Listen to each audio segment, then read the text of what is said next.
Morning, everyone. So, got some barred owl.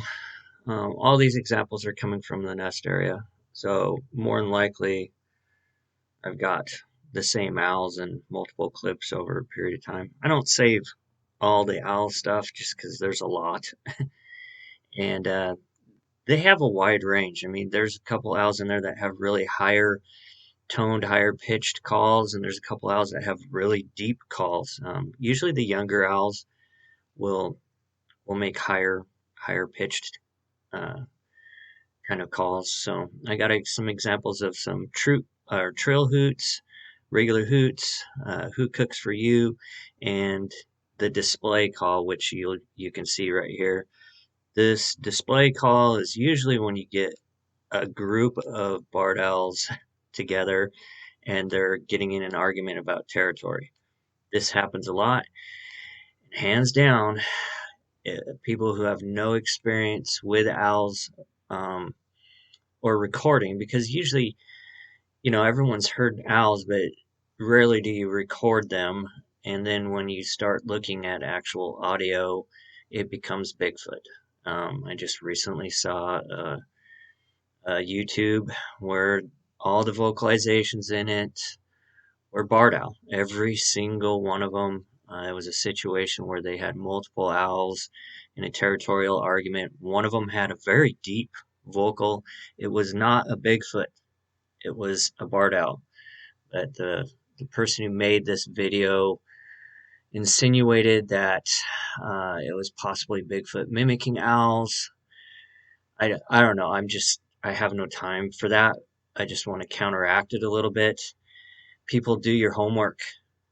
Um, Before you put stuff out there claiming it's Bigfoot, vet it, look at it visually, go go get to know actual calls from Macaulay Library of Sound. Barred owls are just like any other animal. They have a wide range of vocalizations, and when it gets distant, guess what? It's gonna sound like monkeys in the woods. Distant vocalizations, you got to be really careful with. Most distant stuff I label as ambiguous because the further away it is from your recorder, uh, the more interesting it might sound because your recorder's not picking up the full vocalization. And barred owls, hands down, besides coyotes, are notoriously labeled as Bigfoot. They're not.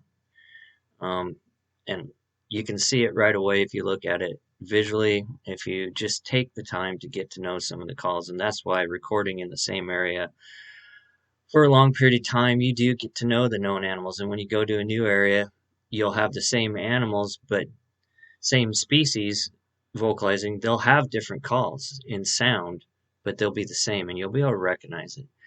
Um, Even within a species, coyote and barred owl, individual animals will do the same calls, but they'll be varying in pitch, tone, and volume.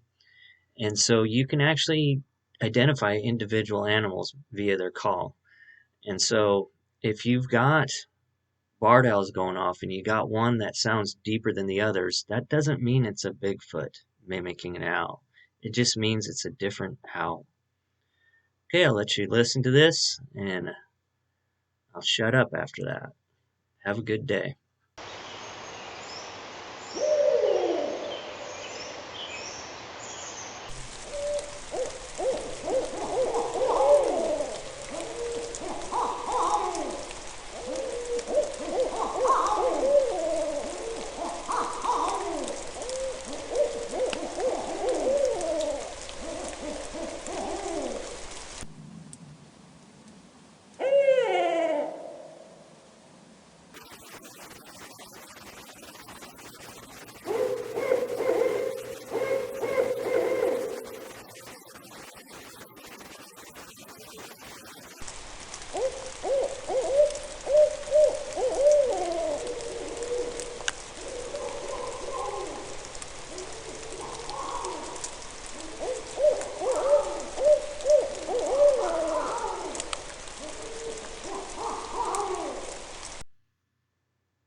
And I'll just end this with you'll notice there's rain in some of these clips. So owls do vocalize in the rain. Animals do vocalize in the rain.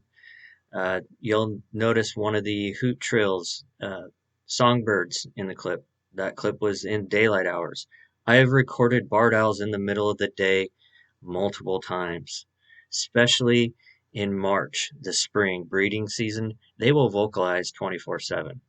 They don't just vocalize at night. So if you get a barred owl in the middle of the day, that doesn't mean it's a Bigfoot either. Anyways, have a great weekend, and I encourage everyone to keep recording and vet vet your sounds. Really look at your sounds. Get to know those sounds and vet them visually. Look at things visually. Don't just use your ears. Thanks, everyone.